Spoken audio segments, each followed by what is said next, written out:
everyone! Welcome to Dros, a Taste of Home. And today, we are going to share our simple Pancit Palabok recipe.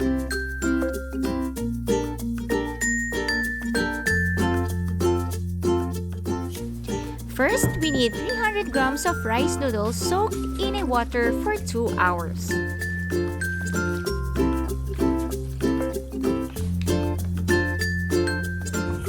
In a boiling water, mix vegetable oil and our rice noodles. Let it boil for 10 to 15 minutes, then drain the liquid from the noodles.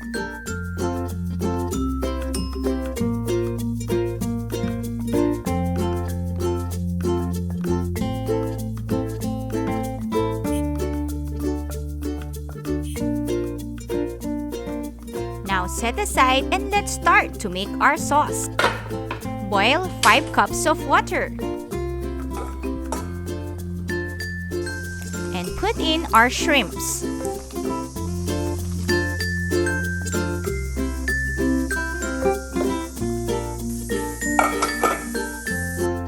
After 3 minutes in a low heat, remove the shrimps from the soup.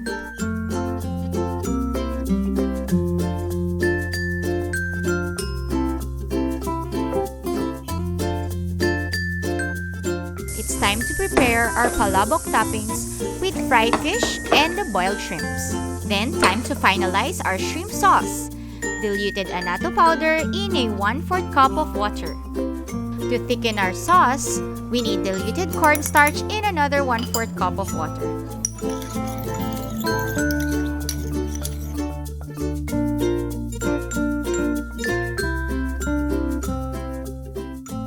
Now add salt to taste.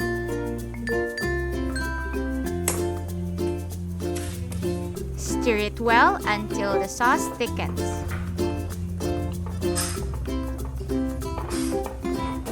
Finally, let's put all the toppings. Pour the sauce on the top of the noodles, then arrange the toppings over the sauce.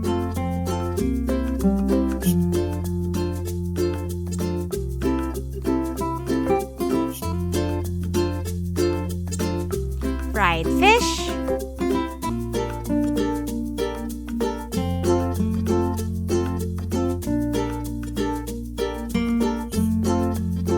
our shrimp,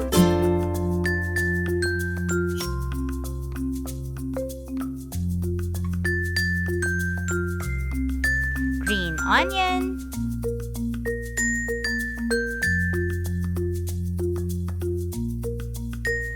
sliced boiled egg,